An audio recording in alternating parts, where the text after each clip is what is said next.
Bonjour, c'est Natacha de Ressens Couche.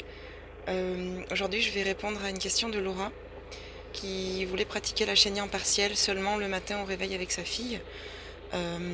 Mais maintenant, voilà, elle se rend compte qu'en fait, il y a d'autres moments de la journée où elle veut quand même lui proposer de faire ses besoins parce que certainement elle voit que sa fille veut faire ses besoins et comme elle le dit dans sa question, je n'ai pas résisté à l'envie de lui suggérer l'élimination. Parce que tout simplement, je pense que Laura, tu as vu que ça fonctionnait, que ta fille était mieux comme ça, que tu commences à comprendre ses signaux et tu commences à avoir foi en la chenille tout simplement. Donc voilà. Et tu te demandais si elle allait comprendre du coup le fait qu'au début c'était que le matin et puis que maintenant tu lui proposes du coup dans la journée et que des fois en sortie tu lui proposeras pas. Voilà, tu te demandais si elle allait comprendre toutes ces incohérences et qu'elle allait pouvoir s'acclimater ou si elle allait être complètement perdue. Alors je te rassure Laura, ça c'est quelque chose qui est tout à fait normal de se poser la question. Voilà, si je pense que tant qu'on se pose la question, tout va bien. Parce que dans beaucoup de choses, voilà, c'est soit on le fait complètement, soit on ne le fait pas. Hein, bien sûr. Par exemple, quand on allait, si on commence à introduire des biberons de lait maternisé, ou tout simplement à tirer son lait mais à le donner dans un biberon, il peut y avoir une confusion synthétine par exemple. Ou alors, du coup, quand on donne du lait maternisé, forcément, le bébé a moins faim puisque le lait est digéré beaucoup plus lentement. Du coup, voilà, quand on reprend l'allaitement, parfois, donc il y a aussi une confusion synthétine puisqu'on a donné un biberon avec une tétine artificielle, ce n'est pas du tout le sein. Donc, du coup, le bébé, parfois, peut ne plus avoir envie de retourner vers le sein et va moins prendre le sein et du coup, l'allaitement s'arrête en fait. Voilà, donc soit on le fait, soit on ne le fait pas. Voilà, ça c'est quelque chose qui est normal en allaitement. Je ne m'y connais pas énormément en allaitement, mais bon, il y a peut-être des mamans qui donnent le sein et qui donnent aussi des biberons, soit avec leur lait tiré, soit avec le lait maternisé, et qui y arrivent très bien comme ça. Mais c'est vrai que c'est peut-être une idée reçue, mais je pense quand même que l'allaitement s'arrête quand on commence à introduire des biberons. C'est plus ou moins rapide, ça peut prendre un mois hein, peut-être, hein, mais ça s'arrête à un moment donné. On ne peut pas continuer comme ça pendant des mois et des mois. Voilà. Donc avec la chenille, non, ce n'est pas comme ça parce qu'en fait, il s'agit de répondre à la demande du bébé, de faire loin de lui-même ses besoins. Donc elle ne va pas s'arrêter de te signaler parce qu'il y a des moments où tu ne lui proposeras pas. Donc évidemment, il y a quand même un quota, j'ai envie de dire, de moments quand même où il faudrait quand même que, j'ai envie de dire, les 2 tiers du temps, si tu ne lui proposes pas les 2 tiers du temps, le troisième tiers, oui, tu lui proposes, quoi, par exemple. Il y a des mamans qui pratiquent pas du tout la nuit, ni en sortie. Voilà, moi c'est ce que je suis en train de faire avec mon fils en ce moment. Je pratique pas la nuit, je pratique plus la nuit avec mon fils, puisqu'il ne se réveille plus maintenant.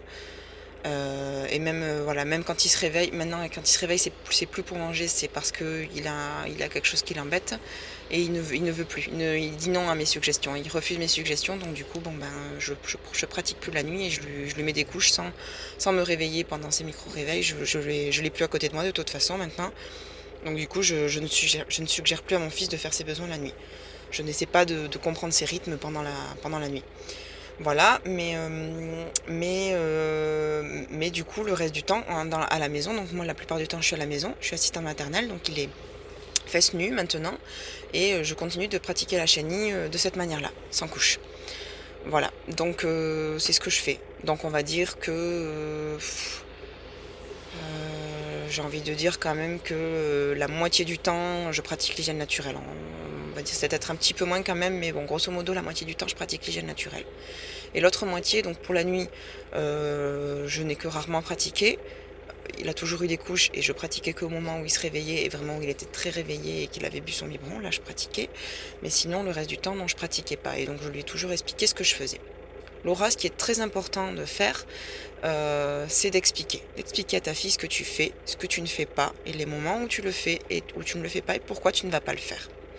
Si tu vois qu'à un moment donné, tu ne vas pas pratiquer la chenille, alors que c'est un moment où d'habitude tu pratiques la chenille, n'hésite pas à dire à ta fille, là aujourd'hui, je suis fatiguée, je ne peux pas parce qu'il y a beaucoup de monde à la maison, X ou Y raison.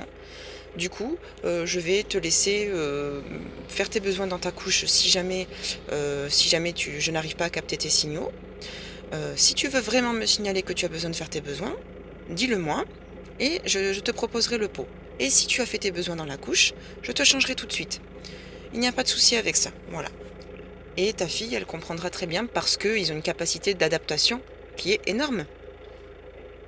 Si on communique avec eux et qu'on essaie de collaborer et de coopérer avec eux pour leur bien-être, il n'y a pas de souci et elle peut tout à fait comprendre que maman, elle est pas 100 dispo, hein.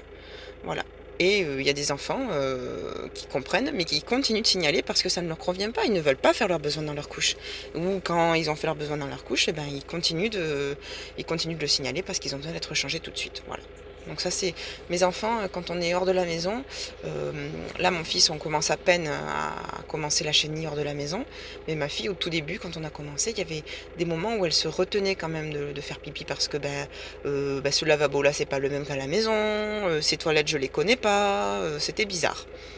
Et du coup, j'ai essayé de faire les choses exactement comme à la maison, c'est-à-dire qu'à un moment donné, elle aimait beaucoup faire pipi debout dans la baignoire ou dans la douche.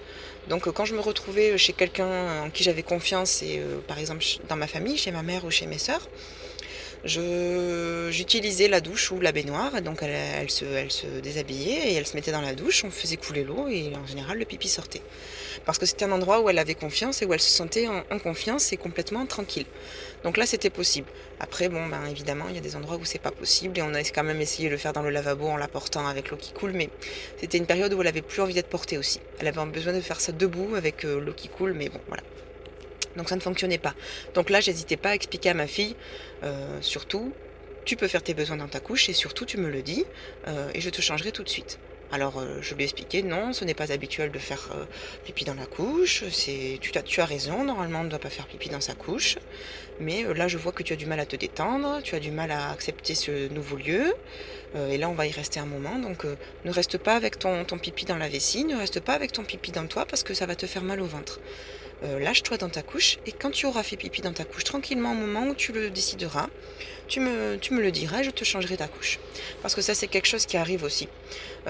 Quand on fait la chenille à temps partiel, quand on se met à changer de lieu là où on pratique la chenille, donc par exemple on pratique tout le temps à la maison et à un moment donné, quand l'enfant grandit, on décide de commencer un peu les sorties parce que on prend confiance en soi et en la chenille et en son enfant aussi, en la communication qu'on a établie avec lui. À un moment donné, on commence à faire les sorties et à pratiquer la chenille en sortie. Et parfois, l'enfant est un peu, voilà, il a du mal à s'acclimater, c'est normal, hein, c'est nouveau pour lui. Donc du coup, il fait pas ses besoins. Il fait pas ses besoins, ça arrive. Et il peut se retenir longtemps parce qu'il est habitué à se retenir. Même si le but de la chenille, ce n'est pas d'apprendre à l'enfant à se retenir, hein, c'est d'apprendre à se lâcher au bon moment. Donc c'est exactement ça qu'on va lui montrer. On va lui dire, là, tu es dans un endroit, là où tu es tranquille. Je te suggère de faire tes besoins parce que c'est un endroit où tu peux faire tes besoins. Tu es en sécurité, tu es avec moi et je vais éliminer ton pipi et ton caca à cet endroit-là. Donc là, évidemment, il faut du temps pour que l'enfant s'acclimate. Surtout qu'en plus, les sorties, c'est pas toujours le même endroit. On va pas tout le temps chez la même personne, on va pas tout le temps au même endroit et on n'y va pas tous les jours non plus. Donc il faut du temps. Il faut du temps pour ça. Voilà. Donc n'hésite pas, Laura, à bien verbaliser, à expliquer tout ça à ta fille et ne t'inquiète pas, elle ne fera pas de confusion et elle comprendra. Elle comprendra que en sortie, il n'y a pas de problème, hein, elle peut faire ses besoins dans sa couche et tu la changes. Et à la maison, c'est la chenille. Voilà. Quand tu ne travailles pas et que tu es disponible pour elle. Et n'hésite pas aussi, quand tu as des moments où tu es fatigué, à lui dire, là aujourd'hui non, on va pas faire les besoins aux toilettes, sauf si vraiment tu me le demandes de manière pressante, mais moi je ne vais pas essayer de comprendre tes signaux parce que je suis fatiguée, ou parce qu'aujourd'hui il y a du monde et que j'ai beaucoup de choses à faire, je dois m'occuper des gens qui sont là. Donc si tu as besoin, tu me le dis, mais sinon moi je ne vais pas essayer de comprendre tes signaux, je ne vais pas te proposer le pot, ni avec mon intuition, ni avec tes rythmes. Voilà, ça c'est quelque chose que tu peux lui expliquer. Voilà, aujourd'hui, tu mets une couche et si tu fais tes besoins dedans, je te change. Voilà. Et il n'y aura pas de problème. C'est quelque chose qui ne perturbe pas les enfants. On est parfois inquiet parce qu'on voit que l'enfant cherche, l'enfant regarde partout, l'enfant se demande. Oui, tout simplement, il se demande, comme nous quand on va quelque part et qu'on change nos habitudes, quand on change de travail par exemple. Oui, au début, c'est normal, on est un peu dans son coin, on n'est pas tranquille, on va pas prendre d'initiative facilement, on va pas parler à tout le monde, suivant son tempérament bien sûr, hein, mais voilà, on n'est pas à l'aise comme à la maison et comme dans un endroit qu'on connaît depuis 20 ans, c'est tout à fait normal. Il y a un temps d'acclimatation et quand les choses sont bien expliquées, bien posées, bien verbalisées, il n'y a pas de problème. Voilà Laura, j'espère avoir répondu à ta question. J'espère aussi que cela t'a permis de te détendre par rapport à tout ça, par rapport à tes craintes que ta fille soit dans le flou. Voilà, Aujourd'hui, j'ai fait cette petite vidéo dans ma voiture avec le moteur qui tourne parce que mes enfants sont en train de dormir. Donc voilà, c'est pour ça que je parle aussi tout doucement. Voilà. Alors j'espère Laura que ça t'a aidé. Et puis je t'invite à partager cette vidéo si tu penses qu'elle peut aider d'autres mamans comme toi, d'autres parents. Voilà, et puis je vous dis à tous à bientôt, à demain pour la suite de ce défi. N'hésitez pas à vous abonner aussi en cliquant sur la vignette, hein, toujours pareil, à partager cette vidéo et à la commenter aussi si vous avez d'autres questions. N'hésitez pas à les poser en dessous de cette vidéo. Merci, à demain.